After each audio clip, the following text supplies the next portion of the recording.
they say, are you shy? All of a sudden, it's just like, it's no longer a biopic.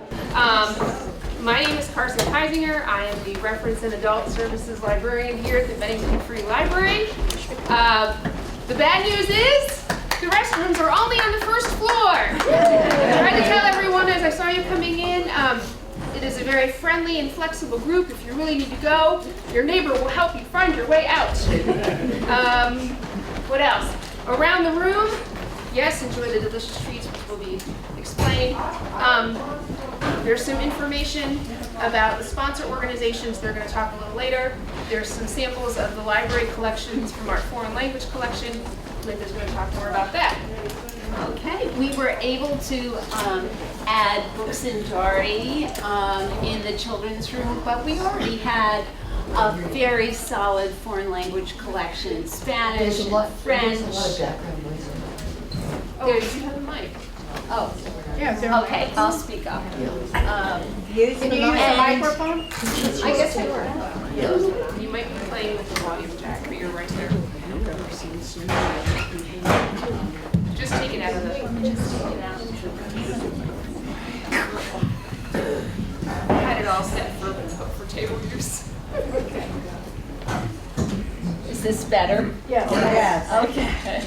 Well, I'm Linda Donegan. I'm the youth services librarian here.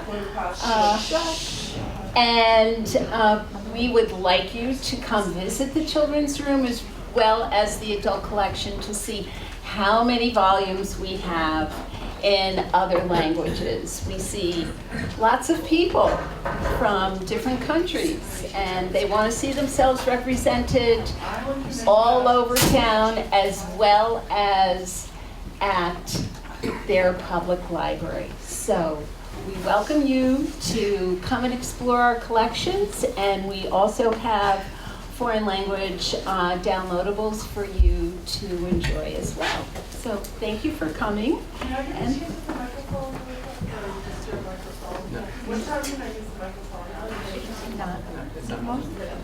And so AAUW is going to speak. Okay, I welcome you here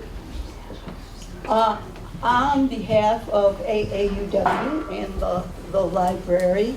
AAUW stands for the American Association of University Women, and it is an organization dedicated to the education of women and girls. And this is one of the programs that we open to the public, and we are trying to educate the community as well as the women and the girls. Okay, the only other thing I'll say is if you're interested in material about AAUW, at least a little card, or perhaps joining, there are membership forms over there. So I will cede my microphone, and we'll get started.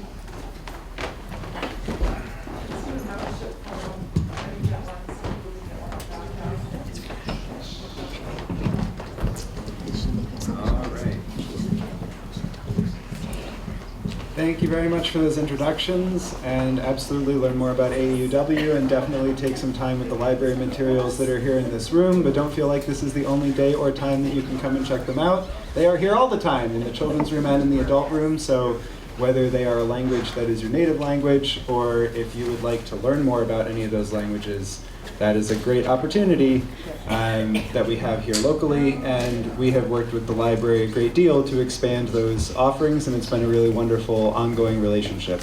And it's really wonderful to see so many of you here today. Thank you so much for coming out for our event. As the title of the event says, this is about how we have been welcoming refugees to the town of Bennington. And it is also about the work of the Bennington County Multicultural Community Center, which is the local branch office of the National Resettlement Agency that does a lot of that work, and so much more. So we're going to start off with a little bit of some information about what the resettlement process has been like so far since it began in the area, and then you're going to hear from all of us who are up here about the community-based programs that we've undertaken that not only support some of the direct needs that we hear about from people who are newly arrived, but also the needs that we know exist in the broader community, because anyone who arrives to Bennington as a refugee is a resident of Bennington and faces the same challenges that all residents face. Before we get into this too much, I also want to make sure that everyone who's sitting up here has a chance to quickly introduce themselves. So I will remove the microphone yet again, taking my life in my hands. And we'll just pass it down the line quickly. I am Jack Rossiter-Munley. I'm the Director of Programs and Community Engagement at the Multicultural Center. I'm Medina Mehrabi. I'm working as a case manager at ECDC office. I can't hear I'm Medina Mehrabi. I'm working as a case manager at ECDC office. I'm Erin Williams. I am the Employment Navigator and Community Engagement Specialist at the Bennington County Multicultural Community Center. Hello everyone, my name is Saishir Sadat. I am a RNP or Reception and Placement Case Manager with ECDC office. What does that mean? Reception and Placement. How do you spell that? Hello everyone, my name is Zarguna. I am a case manager with ECDC office. Sorry. Hello everyone, this is Nagina Azimi. I am also a case manager in Brattleboro, Vermont at ECDC office. I also want to mention there will be a time for questions and answers at the end, so while we absolutely accept applause at any time, you can save your questions until the end.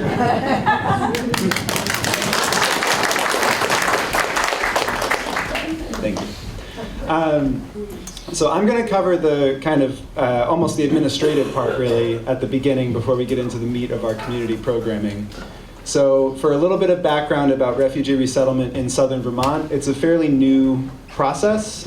It began just a couple of years ago, and the permanent location for the Bennington County Multicultural Center only opened in December of 2023, so a little over a year ago. A little over 160 people have started new lives here in Bennington since resettlement began. That includes people who've arrived here directly since it was designated as a separate resettlement site in October of 2022. And that also includes some families who found homes here in Bennington, but who actually arrived through the ECDC office over in Brattleboro, which opened shortly before our office here. Not every one of those 162 people is still living in the area, but a significant number are. And that includes people, the majority of the people who have arrived have been from Afghanistan. The resettlement effort here in this area coincided with the evacuations of Afghanistan. But we have also welcomed people from Iraq, from Congo, from Sudan, from Nigeria, and from Venezuela. There are other countries that were meant to be represented in the local refugee population, but because of the recent cessation of refugee arrivals by executive order, that is not happening. We are going to reference what happens nationally and how it affects our work locally, but I want to be really clear that what we're referencing are administrative governmental decisions. It's not political in any way, it's just a fact of life. Not only for us and the work we do day to day, but for the lives of the people who we interact with on a regular basis. So as many of you are probably aware, as of January 20th of 2025, there has been an indefinite and complete pause in refugee arrivals. And what that means on a practical level for us locally is that we have people who arrived even just 2 weeks ago, right before that decision, because the week before the 20th was the busiest week of refugee arrivals in the history of the resettlement program in the United States. And locally, we have people who are the only members of their family who are here, and they have family members who are meant to travel in early February, or we have people who had their travel rescheduled and they are now the only member of their family who is not here in Bennington. And this is to say nothing of the many, many people who have been waiting to be reunited with family members for years and years who have resettled here in southern Vermont. So I want us to all keep that in mind in terms of what can happen and what all of these decisions on a larger level can mean for us locally. But in the context of our local work, there is a lot of hope and a lot of opportunity because we can lean into the concept of our own community resilience in the face of these challenges. And that is what you're going to hear a lot about today. The work that we have done locally and the programs that we have started entirely separate from the federally funded reception and placement or other grants that come from the federal government and the Office of Refugee Resettlement. This is also about how we have undertaken projects in this community that respond to its needs as well as those that we hear about from the people we work with most closely. And with that, I will hand it over to Erin to start talking about some of those programs.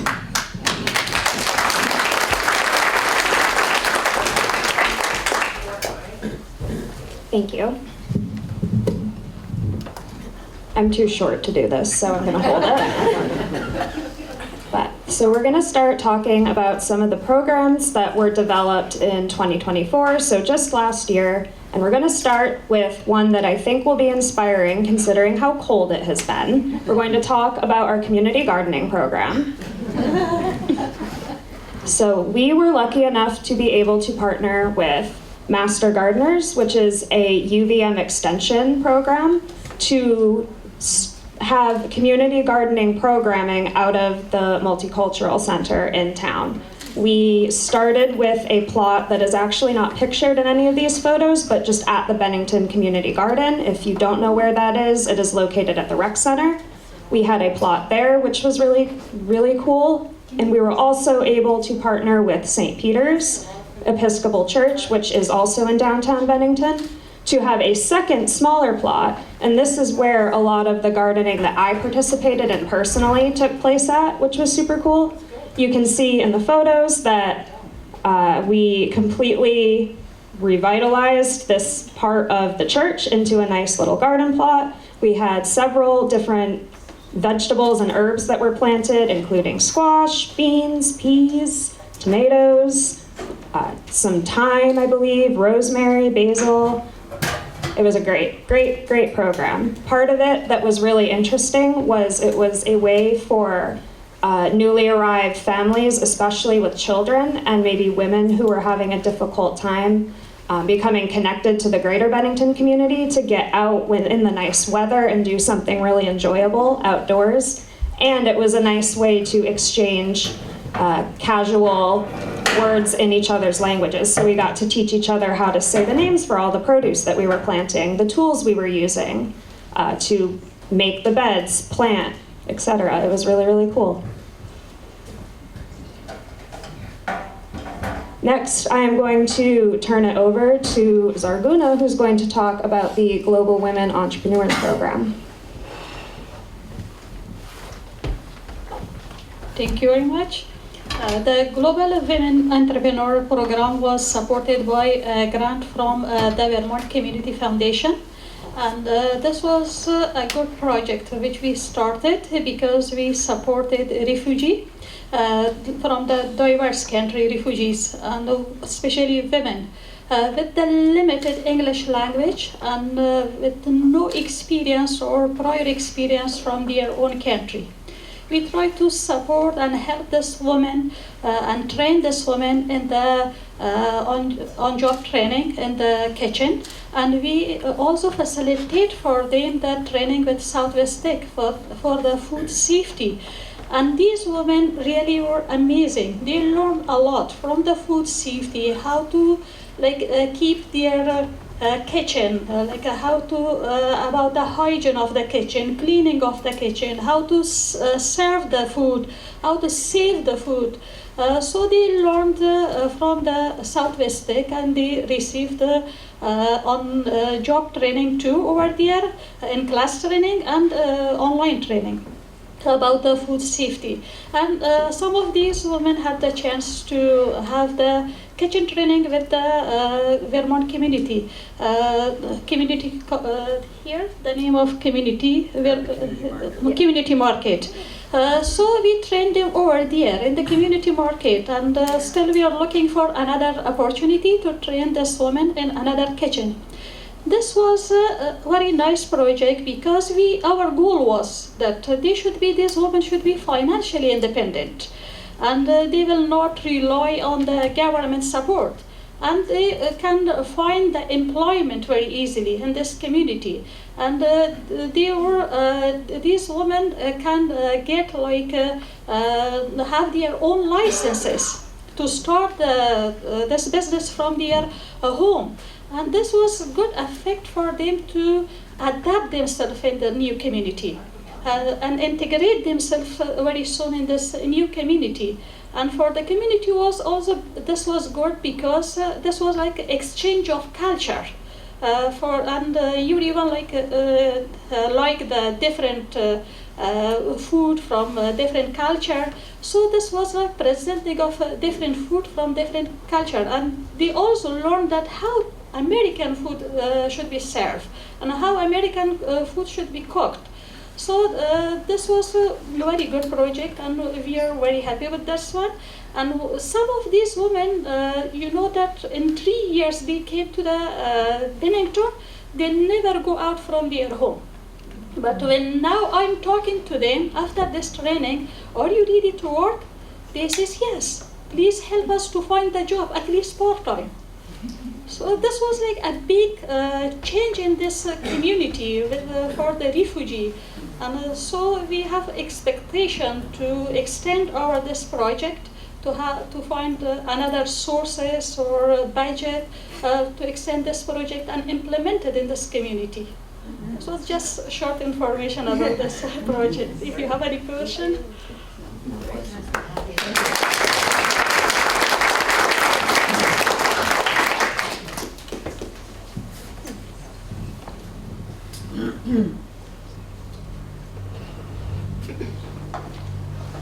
I just want to talk about the English Explorer programs that we ran.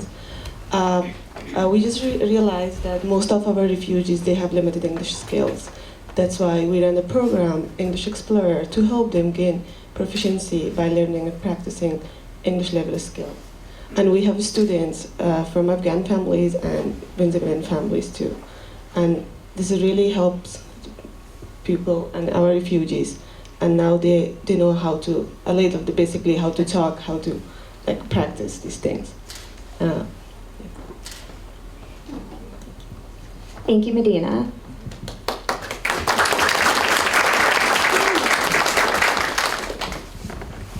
Now we're going to turn it over to Nagina, who's going to talk about the Bennington Murals project. I'm hoping at least some of you have had a chance to see the murals on our building, and Nagina's going to tell you all about that process.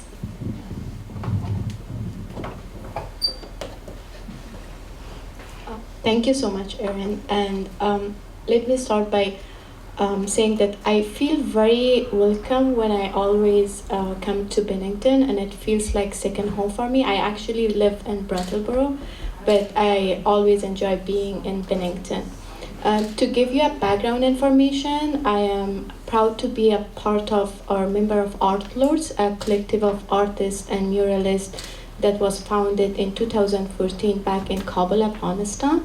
And we used our art as a tool for social change for almost 10 years in Kabul, Afghanistan, until the last day that unfortunately Taliban regained the power and we were forced to come or leave our country. But the good thing about nothing is good about leaving your country, but ending in a community which is very supportive, it's always a privilege and it's always a good thing for an artist or for any refugee that had some skill back in their country and want them to continue that. And we, as member of Art Lords, of course, we were 53 employees and we were resettled in different parts of this country. But Vermont is the only state, and this community is a very unique community that gives us the opportunity to continue our artwork. Our colleagues back in other states that they are resettled, they're doing their jobs their full-time job, but they never got the chance to continue their artwork.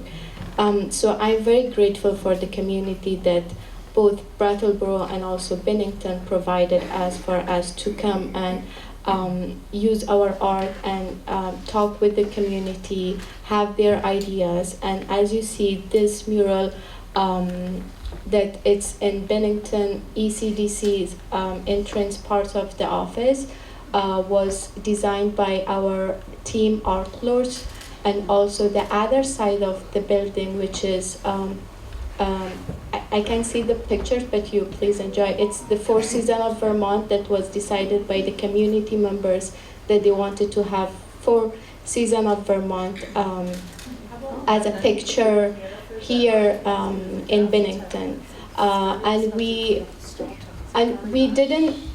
didn't feel alone ourselves in this community, because we work with all the community members, and people came and worked with us and finished this mural. And I am very thankful to ECDC office here. I'm not always mentioning ECDC office because I also work for the office, but it's just that they really helped us, they really welcomed us, and Jack and Erin, that they were late night just being with us to finish everything and make sure we have everything to complete this project, which was very successful and was very a big achievement in a new community in Bennington.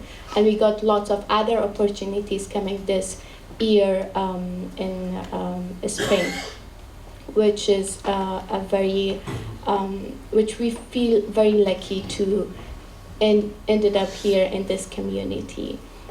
And thank you.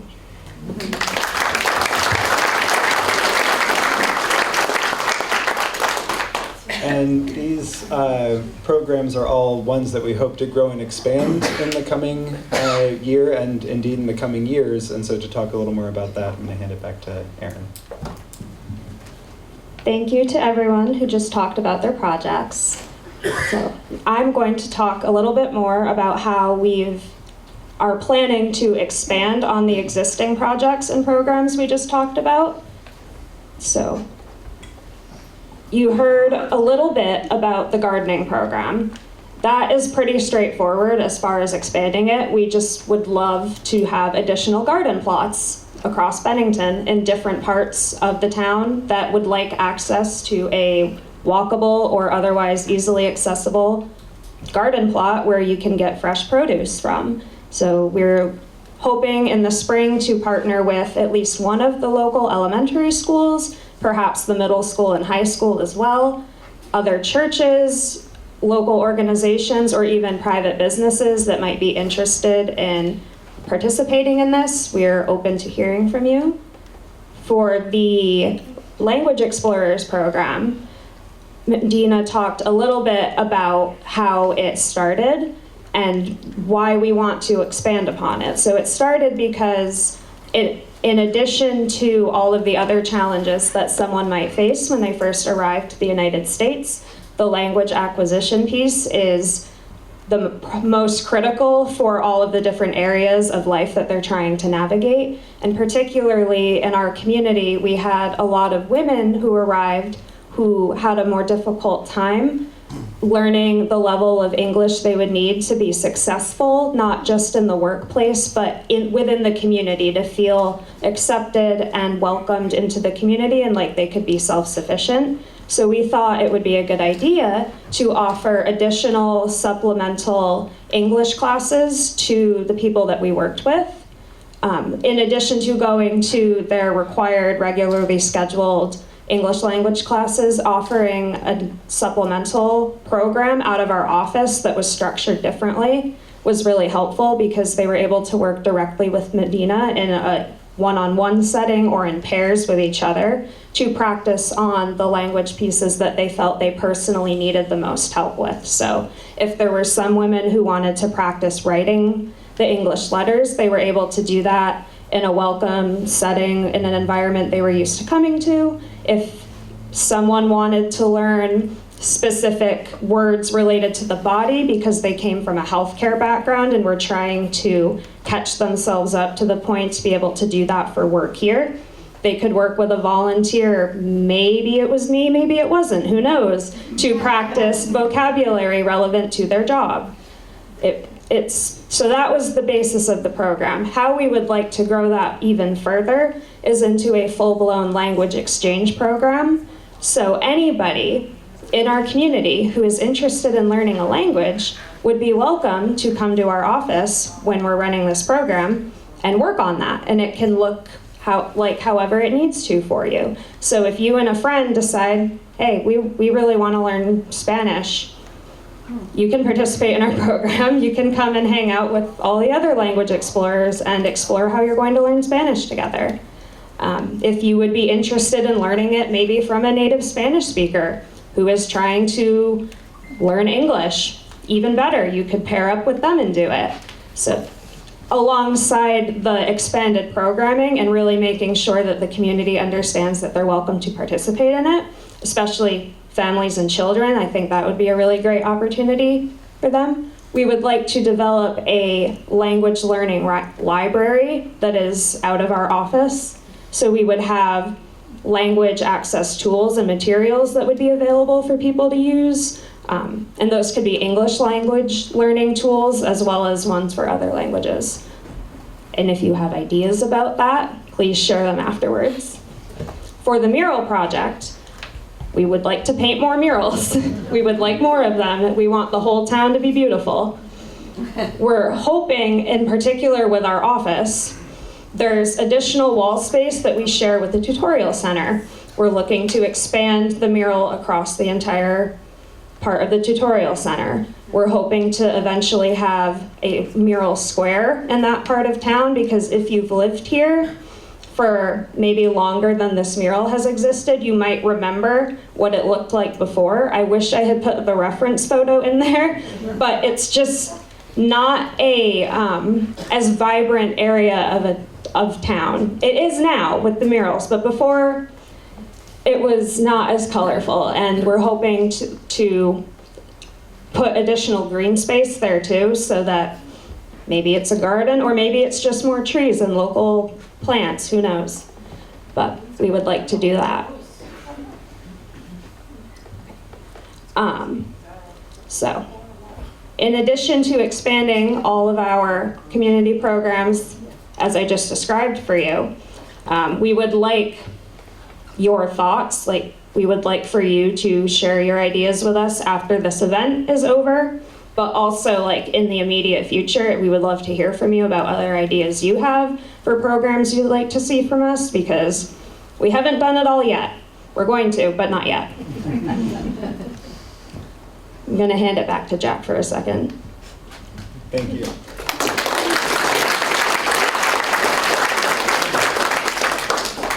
So as you can tell, there's an incredible amount of dedication and energy within our office to undertake a lot of different kinds of work. And in fact, all of this is what we view as an absolutely core part of our presence in the community. But in fact, what takes up most of the hours of the workday is not actually this. It's working directly with individuals who are starting their new lives here in Bennington and helping them navigate all of the intricacies of doing that across cultures, across languages, and in a new context. So everybody who's here in this panel, Nagina does this over in Brattleboro, they're actually case managers who have undertaken these community projects because of their dedication not only to the people they work with every day, but to the broader community. And the reality is that that underlying work, that is the majority of what we do, is also the majority of where the money comes from for our operations, and that's federal money. And I think we all know how precarious that money is right now. And as I mentioned at the beginning of this with the halt in refugee arrivals, that first 90-day program, which is not the best funded program, but it is where the majority of the work goes, because it is people who are in their most vulnerable position, who are learning the most new things at the most rapid pace. That is the program that has been stopped. No one is arriving. And so I do want to give Shirsha a chance to talk about this, because he is our office's main case manager for people who are newly arrived. And so he can talk about the incredible amount of work that he does with people and what goes into welcoming someone new to Bennington. Even though that's not happening right now, I think it's really important for you all to hear from him and to understand that context. Thank you, Jack. And as Jack said, well, like the first program is anybody coming to, any newcomers coming to the community, especially Bennington. We working with them as the program name is Reception and Placement, or RNP. This which program is we are helping the people they start new life or adjust their new life here. That is starting from securing the house, preparing the house, and later helping the newcomers learn the cultures, find access to the new education, find the education system, health, and other services available in Bennington. With these programs, really, we are helping the new people or newcomers in the community to start their life as they left back. Like some people is coming from different countries, from different situation, and cases with different situation, and we are helping them to they can achieve the goals that they created before, or they following the goals that they have. And this program was for 19 days, and right now that is not continuing. Thank you.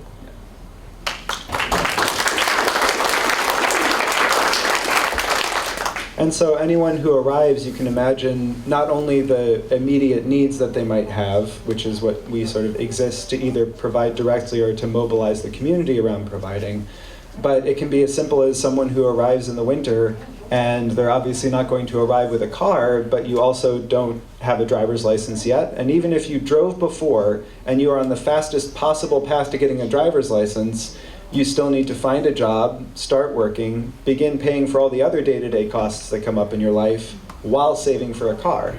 So it can be an incredibly long process for people to get adapted, and the RMP program is imperfect, and it's only for 90 days, but it is that runway for people. In addition to the stop and refugee arrivals, late on Friday of last week, the government issued what is called a stop work order on the RMP program, which basically means they're not paying out any more money under that grant.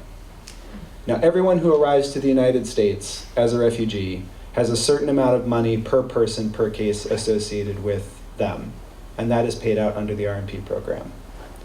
It's not a lot, but it is that stand-in for the fact that you are coming to a new country with very little or nothing.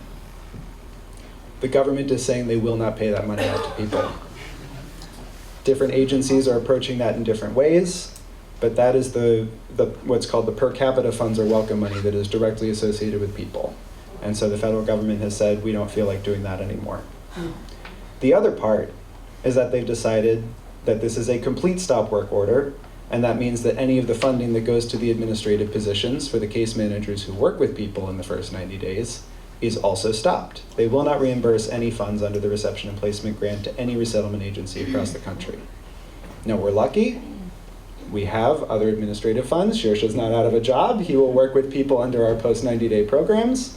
But that is a significant stress that is happening across the country. It puts literally thousands of people at risk of homelessness. It makes thousands of people food insecure, and it directly impacts the employment of hundreds of people in resettlement offices across the country, because we're working in a small community, we're working in a supportive community, and we're working in a very resilient community here in Bennington. There are offices that had hundreds of people arrive the week before the inauguration. And there is no clear path forward for how those agencies are going to work with all of those people. We're getting creative here about how we're going to do that, but what it does mean is that there was a grant in place that was always going to be a little bit smaller than we thought it was, because it's tied to the number of people who arrive over the course of a fiscal year, but now it means it's just done. So this is the first hit in what we expect to be many over the next few years to the federal funding that supports our work. So even if people are not arriving to this community, part of what we always were going to undertake as we became a more established multicultural center was a broad and supportive set of community-based programs that responded not only to the needs of people who are arriving as refugees, but the broader Bennington community and anyone in the community who might benefit from the support of a multicultural center. We are still in the very early stages of the life of the Bennington Multicultural Community Center. We have a chance as a community to decide what we want a downtown space with that name to look like. All of us who work there are open to creative ideas about what that could look like. On our staff here in Bennington, we have a number of people who arrived as refugees, quite a few less than a year ago. We have people like me who moved to the area. We have people like Aaron, whose family have lived here for generations and grew up here. And we're going to be coming together this week to decide what direction we want to take forward and how we will pursue it. But we are also putting that out, as we did during a meeting last week with many of our closest partners, but also to the broader community. When you hear the words Bennington County Multicultural Community Center and you learn that it is located in a beautiful downtown space, what do you want that space used for? What do you want it to look like? What are the challenges, not just in the refugee resettlement world, but in the broader world of being a multicultural community and a community that will only become more diverse over time? What is the role for us and what is the role for that space? We have our ideas, we can bring them to you. We want you to bring your ideas to us. One of the questions that we get asked all the time, and the answer has been very different up until recently, is what can we do to support your work? And ideas are great, and up until recently, with a lot of people arriving, it was also donations of furniture and home furnishings as we were setting up apartments. Quite frankly, the only answer right now is money. I will be very honest with you. If you're interested in supporting our work, volunteering is also great. Helping us to make these programs a reality is great. But you are all involved community members, and we are going to be doing everything we can to go after all of the different grant and other types of funding that are available. But we also hope that this community will come together around the importance of the work that we do, again, not only for people who arrived as refugees, but the opportunity available to have another organization undertaking important community work with a specific lens during a time when we know there will be multiple, and quite frankly, attacks on our community from the federal level, especially around multicultural work. So we put that out to all of you.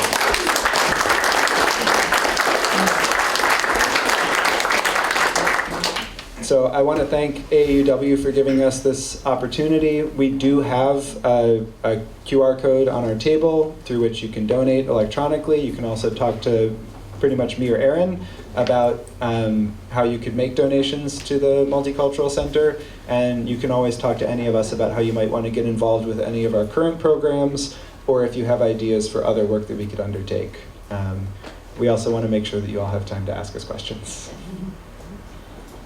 Real quick, if Yeah. someone writes a check, do they write it to Bennington Refugee Donations or to ECDC? If you're going to write a check, write it to ECDC Vermont and put Bennington in the memo line. Thank you. ECDC Vermont. Yes. The broader resettlement agency we work with is the Ethiopian Community Development Council, which is a name that doesn't necessarily match our work, so we reference them as needed. Yeah. I'm from Bennington Academy in Oakville, during New Hampshire class of 97. I went to summer school for the Londonderry Hansons. I worked at Honeydew Donuts at the gas station over there. But I think the best contribution you can make would be to the Parkland Medical Center, where my the teacher over there is from the X-ray coach is Jeannie Greenleaf and Howie Greenleaf of the Boston Herald. I think the money needs to go to the Parkland Medical Center. When I came in first place, they got hope for hard for answers to this weird realm of computer games, video games. This is like a kid game to me. She called me Jean. Okay. Can you summarize the comments that were just made? It was a request for donations to another location. It was off topic. Where is your office located? We are located at 120 Union Street here in downtown Bennington, just 2 doors down from the intersection with South Street. Yes. Will your center have a kitchen? Well, that is one of the projects that is under consideration for us at the moment, yes. I have a maybe crazy idea. I'm not a cook. I'm not a great cook myself, but I love different cultures' foods, and it occurred to me that if you did get this place set up in such a way that different cultures could have their nights of their types of food, and you could have it as a fundraiser, you know, and say like Ethiopian food, which is I have had that, and it's fantastic, and like Afghani food, I'm sure is really fascinating, and you know, it would just be kind of interesting, and it would be multicultural. So that's just what I know. Linda? Yes.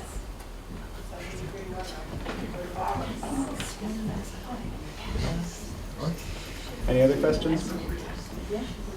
When is your center open? Can you repeat it? I'll repeat questions, don't worry. Yeah. The question was, when are we open? We are open for regular hours, 9 to 5, Monday through Friday. And within that time frame, it's usually best to arrange, if you want to have a more extended conversation, it's good to check in ahead of time, but there will be someone available during those hours. One thing I wasn't clear, sorry to, I don't want to dominate, but one thing I wasn't quite clear about was these different projects like gardening and mural making and things. I'm not quite clear on the aim, like, I take it that part of what you're trying to do is make all the people who resettle here like self-sufficient economically. Does that help in that process somehow, or I wasn't really clear about the connection? Yeah. Thank you.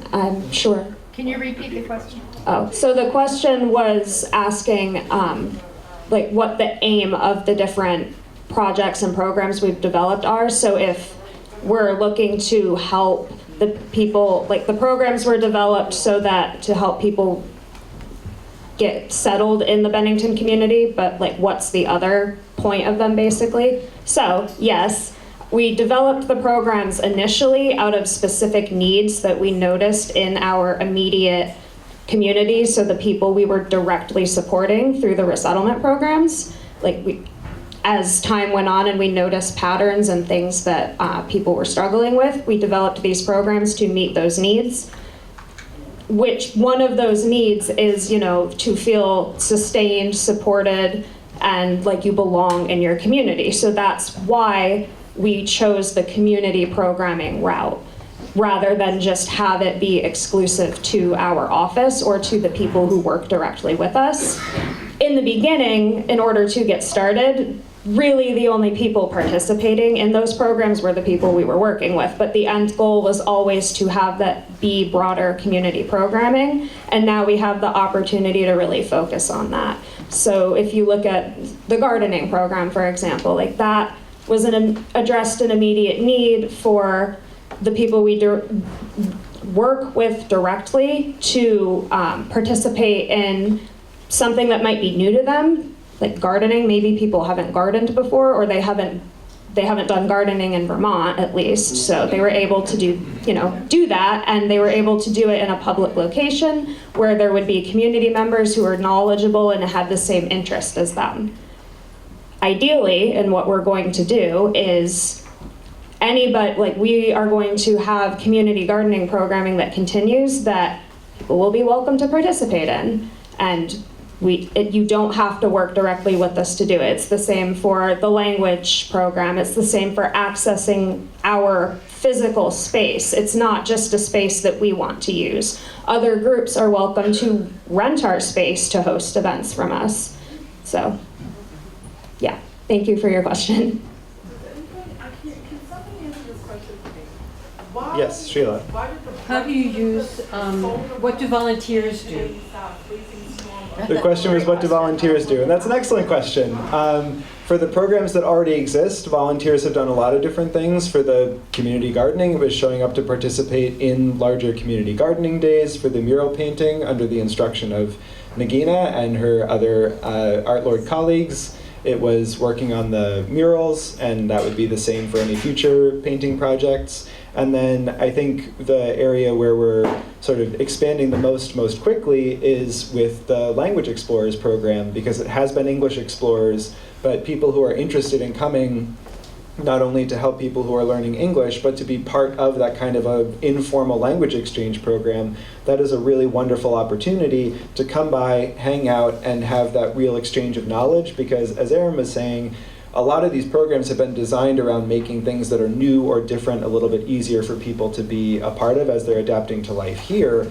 But something that we're also really interested in, and something that, for example, those kinds of different cooking nights could look like, is giving people an opportunity to share their strengths and existing talents and skills. So that's a little bit of where that Global Women Entrepreneurs program came from. There were a lot of people in the community who we already knew had major backgrounds in cooking or sewing, or we have quite a few people who are into cosmetics and have done a lot of that kind of work before. It was about making sure that those gifts and talents were being accessed.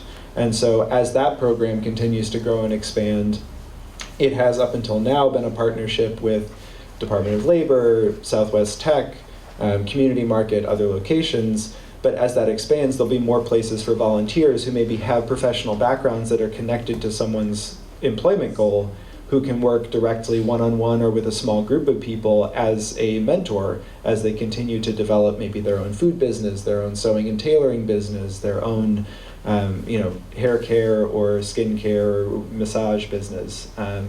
That's also another avenue. Beyond the programs that currently exist, we are open to a lot of different kinds of volunteering. We'll certainly have events that would be that would greatly benefit from volunteer support. But again, this is another place where come to us with your ideas. What kind of programs would you want to volunteer as a part of? We're interested in understanding how you might want us to move in that direction.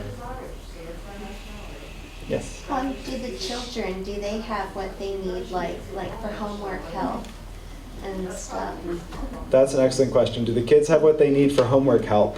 I don't know. What do you think, Medina? Do you want to take this one? About kids and homework help? Yeah. In English Explorer, we have lots of kids that are just joining us, and we are helping them. And we have Heron as well. She's also there to help us. And yeah, we're doing this and helping them. I think the schools have also stepped up in a couple of different ways to make sure that the kids are getting the support they need. So there is a liaison for new families, which is a hired position. Shirsha was actually the first person to do that job before he came to work for us. But now there's someone else doing that at the schools, and we do meet with them regularly to check in. I would say it's one of those things where there's a lot of support, but more and different kinds are always needed, just because it's such an individual experience with kids. How many children are here right now involved in the program? How many children are here right now? I don't have an exact number. 30, probably, of different ages, I would guess. What do you think? Maybe like 35, probably. Yeah. Range of ages? From newly arrived babies in the last few months up to late teens. Yeah. I'm sorry, could you say that number again? There's probably about 35 children in total in the local refugee community, and a wide range of ages there. Yeah. Hi. So I'm a teacher at Bennell, right, in Bennington. And this is one of my students. Well, I think we have about 12 students right now. And they do have, we're trying the iPads and the language and the Google Assist, and his person who took over his job is doing a great job. But I would like to see more events where maybe, because I have young children, where maybe just socially children from different cultures can just come and have a cultural exchange, like fellow moms, chit chat, kids play games, and learn that way. And because I'd like to have my own kids involved, and I'm not really sure where they could do that. When I was in the but I would also like to help with the murals. That's wonderful. Yeah, I mean, the community painting days would be a great opportunity for that, and then we'd be happy to host events at our space that do exactly that. We had one around this time last year with the all of the different English language families at the time. So it was people who are part of the refugee community, but then all of the other families of students who were in the English language classes across the district. And we would absolutely do more events like that anytime. Yes. Hi, my name's Erin. I just want to say first, thank you for all the risks you're taking, all the dedication. I think we owe them a round of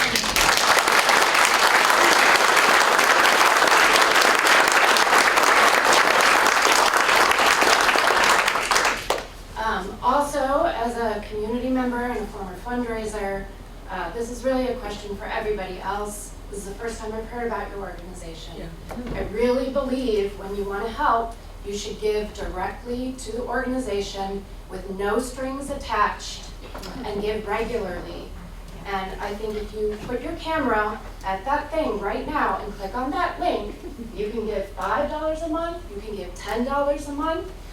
I just did it, and I would love a show of hands of anybody else in this room who's willing to do $5, $10, $15 a month. I'm not for that, you know why? Because Mike Tyson's fight was on the Thank you.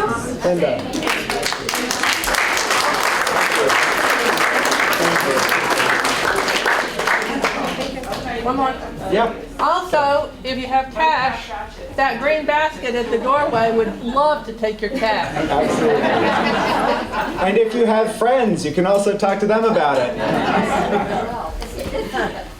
Yes, Sheila. All the federal money is drying up, but are there state funds? And you can continue to access public offices? Yeah, so the question was about the stopping of federal funds and if there are state funds available.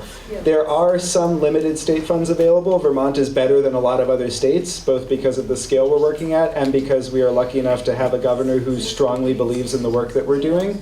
The reason that this program is happening in Southern Vermont, a lot of it is through the support from the governor's office. That does not mean there's an extravagant amount of state money. There are still federal programs that are ongoing because they are on 3-year grant cycles, but they will be concluding also this year, and it is unclear in what capacity they will continue. So we hope that the state will continue to be supportive. One thing that's a little bit unclear on the state level is now that there are not Democratic supermajorities in the state house, how much the governor is going to be willing to stick himself out to put money to support resettlement in state budgets. Part of the dance that's happened in the last couple of years is that he hasn't put it in his budget, it gets put back in through the appropriations process, and then he knows his veto is going to get overridden, the programs he supports get funded, he doesn't necessarily have to be the one to put the funding forward. We don't know if that's exactly what's going on, but that's the dance that's happened between the legislature and the governor. We are very hopeful that under federal pressures, on the state level, the governor's office and the legislature will understand the important role that the state of Vermont can play in continuing to support people who've already arrived as refugees. The hope is that some level of arrivals will start again, but there's no guarantee of that. And then there is also the other side of this, aside from the resettlement work, aside from the state funding, but the other community work that we want to undertake to be supportive of a multicultural community under these times. Yes. I have a question about the food. Mm-hmm. I know you're gardening and that's all wonderful. Where does that food go? That is an excellent question. It goes a couple of places. So members of the community were able to harvest food from the gardens. We had salads in the office a couple of times that Zarflina made from food that was coming out of the gardens. But we also, part of the vision for the gardening program is to split what's being grown in these spaces with the other folks who are helping maintain them. So if it's at an elementary school, it would be part of class projects at the school that would also then have the food go towards the school. Erin and I are both organizers at the Bennington Community Cafe, and so the gardens that were done at St. Peter's, a lot of that food also went towards the volunteer cooks and bakers who make food each week that gets served there. And we've talked to other groups in town about how they might want to get involved, and the idea would be that the food would be going to various uses in town. One of the visions is, as we expand at St. Peter's specifically, and we've been talking with Martha Mackey, who's right over there, who's the chair of the Garden Guild, is about how we could have a produce stand for this project, possibly even at St. Peter's, to add another downtown distribution location for fresh food. There's been a very, very popular stand added over at the community garden by the rec center, which isn't way out of downtown, but it's not right in the heart of downtown the way we could have one through this project. So we definitely want to get that set up in the coming year. I'm going to just add on to that idea. do you have a place, or can you set up a place where the people who have settled here can learn how to cook these items if they've never seen them before? How to put them into other things so that it becomes like a sauce or any of that kind of thing, so they get to use it. Yeah, Zofana, I think you've had that experience recently talking about some of the foods. Do you want to share a little bit? You know that this food, like I also made it from that gardening, like different food. I make the salad, I make the, we call the oshak, mantu, and different food from those gardens. And this will be good if someone want in the future to learn about this. We can help them. We can show them that how we can make this food, because Afghan food and Afghan food culture people like in this community. If you saw the, we have already Zakia foods, which is available here on the table. Maybe you serve it. That is very nice food. Another Miss Shaima Sadat, she has the pop-up program for this food, and they already cooked with the community market. They had this program once per week at the community market. They sell the food, they give the services to the people. So we can have, can manage it and control. If someone want to learn from us, of course, we can do it from different way, from different food, and we can present it to them. How we can cook, how we can make a delicious food from those. And this will be a good opportunity for you to learn and for us to have exchange of the culture. Right, that's what I was wondering about. All right, maybe one more question, and then we'll still have plenty of time to mill around, enjoy food, and chat with questions and comments informally. Yes? Hi, I'm Ursula, and I'm new in this community. I'm sort of a refugee from New Jersey. and the welcome that I've received here, 2 years ago we started, and the house is done, more or less. I said this morning at the UU Fellowship, and I'm going to ask it of this community as well. If I look around this room, remember I was in New Jersey and the Upper West Side of New York. Yes, I lived in Harlem for a little while. When you look at the skin color in this room, I would like to ask you, what generation back came over? My parents came over right before World War II. No, I'm not Jewish. But it was still a traumatic time for them. And then the other thing I realized recently is, what you didn't mention is you're talking about people who were legally let into this country. I am proud to say that neither of my parents were, and they were still welcomed. So what I'm going to offer you is, I happen to know how to write grants, and I happen to know how to program computers, and I happen to know how to organize things. So I'm going to give you 1 day a week.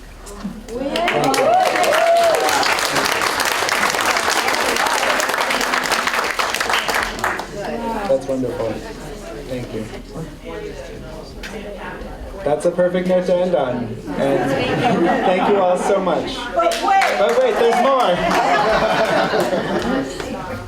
I will ask a couple things as you get up to mill around. Would you please look around yourselves, find a wall that you can stack folding chairs against or something, because this is going to be a real maze. There's always more ways to help. Second, there is food over here.